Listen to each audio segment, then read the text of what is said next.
انہ لا الہ الا اللہ۔ قرآن مجید 26واں پارہ سورہ محمد، ارشاد رب العزت ہو رہا ہے کہ آپ کو علم ہونا چاہیے کہ اللہ کے علاوہ کوئی معبود نہیں۔ 1459 سال پہلے جب مبعث رسالت ہوئی تو سب سے پہلی وحی حضور پر اقرأ بسم ربک، پڑھیں رب کے نام سے۔ کیوں؟ اللہ ذی خلق، اسی نے آپ کو پیدا کیا ہے۔ پھر سب سے پہلی جو چیز اللہ کی طرف سے آئی اور رسول اللہ نے ارشاد فرمایا، قولوا لا الہ الا اللہ تفلحوا، لا الہ الا اللہ کہو کامیاب ہو جاؤ گے۔ اس وقت سب سے بڑی ضرورت یہ ہے کہ ہم سمجھیں کہ جب بحیثیت مسلم ہم لا الہ الا اللہ کہتے ہیں، ایک امت کے فرد بن جاتے ہیں۔ پہلے جب ایک آدمی نے کہا تو اس وقت ایک آدمی تھا، پھر 5 ہو گئے، پھر کروڑوں ہو گئے، پھر اربوں ہو گئے۔ اس کا مطلب کیا ہے کہ ہم اللہ کے ساتھ عہد کر رہے ہیں کہ ہم اللہ کے علاوہ کسی کے سامنے نہیں جھکیں گے، کسی کی بات کو نہیں مانیں گے۔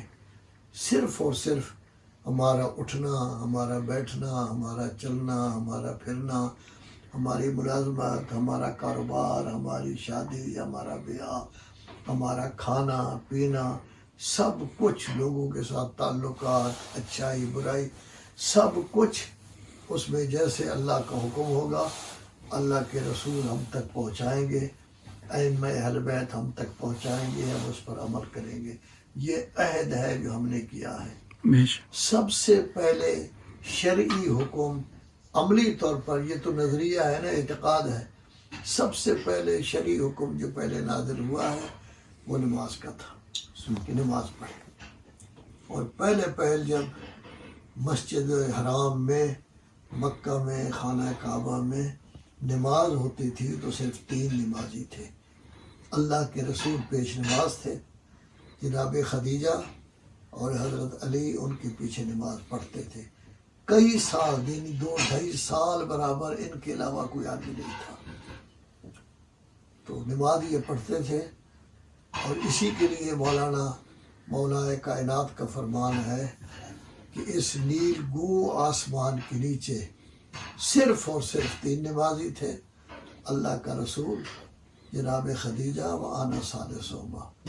آپ اگر دیکھیں اللہ کو ماننے والے صرف آپ ہیں، یعنی مذہب تشیع اللہ کو مانتا ہے، اور جب دوسرے لوگ اللہ کے بارے میں کئی خیالات رکھتے ہیں، جہنم میں پاؤں ڈالیں گے، کرسی ہوگی، چخ چخ کرے گی، یہ ہوگا وہ ہوگا، لیکن ہم سمجھتے ہیں کہ اللہ بے نیاز ہے، وہ جسم و جسمانیات سے مبرہ ہے، منزہ ہے، وہ تھا، ہے، اور ہمیشہ اس نے اسی طرح رہنا ہے۔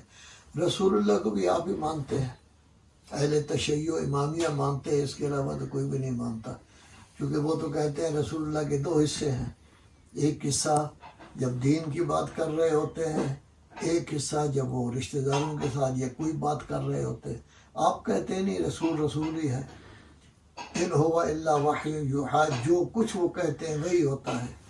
ما اتبع الا ما یوحی، میں تو صرف وہی کی پیروی کرتا ہوں۔ ان اتبع الا ما یوحی، صرف پیروی کرتا ہوں میں وہی کی۔ تو آپ رسول اللہ کو بھی مانتے ہیں، مولا کائنات کو آپ امام معصوم مانتے ہیں، دوسرے تو ان کو چوتھا خلیفہ مانتے ہیں۔ تو جب آپ مانتے ہیں تو اہل تشیع کو چاہیے کہ جب اللہ کو صحیح مانتے ہیں، رسول اللہ کو بھی صحیح طور پر مانتے ہیں، مولا کائنات کو بھی مانتے ہیں، تو ان کا ہر بچہ، ہر بچی، ہر عورت، ہر مرد نمازی ہونا چاہیے۔ اگر وہ نمازی نہیں ہے تو اس کا مطلب یہ ہے کہ اللہ کو نہیں مانتا۔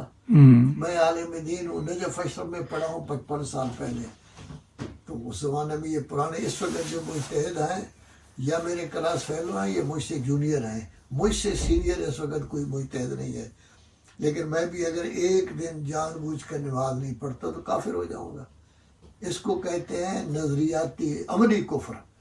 نظریاتی طور پر تو لا الہ الا اللہ محمد رسول اللہ علیہ وسلم کہتا ہوں، لیکن عملی طور پر میں نے حکم پر عمل نہیں کیا تو کافر۔ آپ بھی اسی طرح ہوگا، کوئی عورت مرد اگر نہ پڑھے اس دن کافر ہو جائیں گے، جب بعد میں نماز پڑھیں گے وہ مسلمان ہوں گے۔ اب جب ہم نماز پڑھتے ہیں، اس نماز نے ہمیں کوئی فائدہ نہیں پہنچایا۔ ہم قرآن مجید کی تلاوت کرتے ہیں، اس کا بھی ہمیں کوئی فائدہ نہیں۔ ہم مجالس کرتے ہیں، ثواب ہے، لیکن ثواب تو اللہ جانتا ہے نا۔ اگر خلوص ہے پڑھنے والے کا ثواب ہے، پیسے کے لیے پڑھتا ہے کوئی ثواب نہیں، مزدور ہے۔ کرانے والے کا اگر خلوص ہے تو ثواب ہے، میری شو بن جائے گی میں نے فلاں کو پڑھایا ہے تو کچھ بھی نہیں۔ سننے والے کا اگر خلوص ہے تو ثواب ہے، اور اگر وہ سنے کہ فلاں مقرر ماشاء اللہ واہ واہ کراتا ہے پھر کچھ بھی نہیں ہوگا۔ ثواب کا کام تو اللہ جانتا ہے، ہمیں کیا فائدہ دیا ہے انہوں نے۔ آج کل غزہ میں کیا ہو رہا ہے، فلسطین میں کیا ہو رہا ہے، کشمیر میں کیا ہو رہا ہے، پارا چنار میں کیا ہو رہا ہے، شام میں کیا ہو رہا ہے، قرآن مجید نے ہمیں کوئی فائدہ نہیں پہنچایا۔ اہل بیت کی مجالس کریں ہم نے کوئی فائدہ کیوں؟ سب سے بڑی خرابی ہم میں جو پائی جاتی ہے وہ یہ ہے کہ قرآن بیچارہ کہتا کیا ہے اس کا ہمیں پتہ نہیں۔ قرآن مجید ہمارے بچے پڑھتے ہیں، تجوید بھی ہوتی ہے، قرأت بھی ہوتی ہے، ترجمہ نہیں ہوتا۔ نماز ہم بھی پڑھتے ہیں، آپ تو پڑھے لکھے لوگ ہیں، وگرنہ لوگوں کو نماز کا ترجمہ کی معلوم نہیں، پتہ نہیں یا کا نعبدو کا معنی کیا ہوتا ہے، اہدنا الصراط کا معنی کیا ہوتا ہے، صراط الذین۔ جس چیز کا انسان کو علم ہی نہ ہو اس کا کیا فائدہ ہوگا؟ اس کو صرف لک لسانی ہم کرتے ہیں۔ لذا میں آپ سے یہی کہتا ہوں کہ آپ ماشاءاللہ سب کے سب سید بیٹھے ہیں، کوئی غیر سید اس میں نہیں ہے، تو ایسی صورت میں نماز بچوں کو پڑھائیں، اول سے لے کر آخر تک، ایک دفعہ پڑھائیں نہیں بلکہ اول سے آخر تک سنیں تاکہ ان کی نماز صحیح ہو۔ یا نماز پوری طرح پڑھ لیں اس کا ترجمہ پڑھائیں، ترجمہ بھی کلمہ سے شروع کریں، اس کے بعد آپ اذان کا ترجمہ پڑھائیں، کلمہ کا ترجمہ، اقامت کا ترجمہ پڑھائیں، پھر اس کے بعد آپ نماز کا ترجمہ پڑھائیں، رکوع کا، سجود کا، حتیٰ کہ جو دعا پڑھتے ہیں اس کا بھی ترجمہ، جو زیارت پڑھتے ہیں اس کا بھی ترجمہ۔ اس کے بعد جب بچے کو قرآن مجید پڑھ رہے ہیں، جب وہ 4-5 رکوع پڑھ لے، ایک آدھ ربع پڑھ لے، ایک آدھ جزو کا کچھ حصہ چوتھا پڑھ لے، ایک سطر قرآن مجید کا ترجمہ پڑھائیں۔ اگر یہ پڑھیں گے تو آپ کا بچہ، آپ کی بچی عالم بن جائیں گے۔ سب سے بڑا علم قرآن ہے، دین قرآن ہے، اسلام قرآن ہے۔ جب یہ پڑھ لے گا تو وہ عالم بن جائے گا۔ کل اگر وہ سی اے کر لے، ماسٹر کر لے، ڈاکٹر عبدالقدیر خان بن لے، جائے گا لوگوں کو نماز مفت پڑھائے گا، اپنا کام کرے گا، کمائی بھی کرے گا، سب کچھ کرے گا۔ یہ اصل اسلام ہے۔ لیکن اگر نماز کا ترجمہ معلوم نہ ہوا، بس یہ زبان کی حرکت ہے اور کچھ نہیں۔ اگر ترجمہ قرآن معلوم نہ ہوا تب بھی زبان کی حرکت ہے، وگرنہ کچھ نہیں۔ اور میں جو کچھ کہہ رہا ہوں یہ میری طرف سے نہیں، آپ کے رسول اعظم صلی اللہ علیہ وسلم 19 پارے کے پہلے صفحے پر یہ آیت ہے کہ وہ کہیں گے وقال الرسول، فریاد کریں گے رسول اللہ، یا رب، اے میرے پروردگار، میری پوری قوم نے، یقینی بات ہے، قرآن سے ہجرت کر کے دوسری طرف چلے گئے تھے۔ اب آپ کہتے رہیں گے فلاں ہے فلاں، نہیں، اپنے آپ کو سنبھالیں۔ ہم ہیں، ہم جو ترجمہ قرآن کا بھی نہیں جانتے، نماز کا ترجمہ بھی نہیں جانتے، تو ہم نے کیا سیکھا ہے؟ کچھ بھی نہیں سوچا۔ اور آخر میں سب سے زیادہ بات، آپ رسول اللہ سے بھی زیادہ مولا کائنات کی باتیں مانتے ہیں، ان کے ماننے والے ہیں۔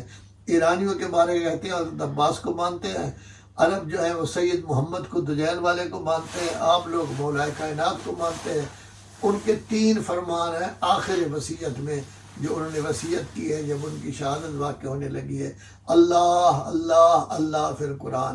میں آپ کو اللہ یاد دلاتا ہوں، اللہ یاد دلاتا ہوں، قرآن کو نہ چھوڑنا، قرآن کو سمجھو، ایسا نہ ہو لوگ سبقت کر جائیں۔ غیر مسلم قرآن مجید کو پڑھ کر، جابر بن حیان کی اصول کو پڑھ کر وہ جہاز بنا رہے ہیں، سب کچھ کر رہے ہیں، ہم وہی کھڑے ہوئے ہیں۔ دوسرا کلمہ ان کا یہ ہے کہ اللہ اللہ فی الصلاۃ، نماز تمہارے دین کا ستون ہے، اس کو نہ چھوڑنا۔ تیسرا کلمہ یہ اللہ اللہ فی الایتام، بندہ بننا، یتیموں کا ہمیشہ خیال رکھنا۔ آپ کے بچے بھی یتیم ہوں گے، جیسا کرو گے ویسا بنو گے۔ اگر آپ خیال کرو گے تو آپ کے بچوں کا بھی خیال کیا جائے گا۔ تو گویا اصل چیز یہ ہے کہ ہمارا ہر بچہ، ہر بچی، عورت، مرد قرآن مجید بھی یعنی نماز بھی پوری طرح پڑھے اول سے لے کر آخر تک، اور ترجمہ بھی جانتا ہو، اور نماز کا ترجمہ، قرآن مجید کا ترجمہ بھی. اللہم بحق محمد وانت المحمود، اللہم بحق علی وانت الاعلی، اللہم بحق فاطمۃ الزہراء وانت فاطر السماوات والارض، اللہم بحق الحسن وانت المحسن، اللہم بحق الحسین وانت قدیم الاحسان. خدایا محمد و آل محمد کا واسطہ اس گھر میں خیر و برکت عطا فرما، گھر کے مکینوں کو ہمیشہ خوش و خرم رکھ، اس گھر والوں کو ہر قسم کے شرور، آحات، آفات، مشکلات سے نجات عطا فرما، اس خاندان کی عزت عظمت میں اضافہ فرما، جان و مال و ناموس کی حفاظت فرما، بزرگوں کا سایہ صحت و سلامتی کے ساتھ قائم و دائم رکھ، چھوٹی نسل کو علم و عمل کی دولت سے مالا مال فرما، تمام شرکاء کی حاجت روائی فرما، سب گھروں میں خیر و برکت عطا فرما، سب کے رزق میں وسعت پیدا فرما، سب کو صحت و سلامتی کے ساتھ طول عمر عطا فرما، ہمیں صحیح مسلمان بننے کی توفیق عطا فرما، صحیح مومن بننے کی توفیق عطا فرما، صحیح محب اہل بیت بننے کی توفیق عطا فرما، ہمیں قرآن مجید پڑھنے، سمجھنے، عمل کرنے کی توفیق عطا فرما، فرامین معصومین پڑھنے، سمجھنے، عمل کرنے کی توفیق عطا فرما، صاحب خانے کے تمام مرحومین و مرحومات، ہمارے مرحومین و مرحومات، شہدائے ایمان، شہدائے غزہ، شہدائے لبنان، شہدائے شام، شہدائے کرم پر جنار، وہ مرحومین و مرحومات جن بیچاروں کا فاتح پڑھنے والا کوئی خدایا سب کی قبروں میں وسعت پیدا فرما، عالم برزخ کی نعمات سے منعم فرما، موت کے بعد کی ہر مشکل سے نجات عطا فرما، اسلام کا بول بالا فرما، امام زمانہ کا ظہور جلد فرما، ملت مسلمہ کی مشکلات امام کے صدقہ بھی دور فرما. خدایا تجھے اپنی عزت و جلالت کا واسطہ ہم سب کو سوائے اپنے کسی کا محتاج نہ بنا، بحق محمد و آلہ شہید کربلا. السلام علیکہ ایھا الامام علی بن الحسین زین العابدین و سید الساجدین. السلام علیکہ ایھا الامام محمد الباقر باقر علوم الاولین والآخرین. السلام علیکہ ایھا الامام جعفر الصادق البار الامین. السلام علیکہ ایھا الامام موسیٰ بن جعفر الکاظم. السلام علیکہ ایھا الامام محمد بن علی التقی. السلام علیکہ ایھا الامام علی بن محمد النقی. السلام علیکہ ایھا الامام علی بن موسیٰ الرضا السلطان. السلام علیکہ ایھا الامام الحسن العسکری. السلام علیکہ یا صاحب العصر والزمان. السلام علیکہ یا خلیفۃ الرحمن. السلام علیکہ یا شریک القرآن. عجل اللہ تعالی فرجک وسہل اللہ تعالی مخرجک. السلام علیکم یا ساداتی و یا موالی جمیعا ورحمۃ اللہ وبرکاتہ.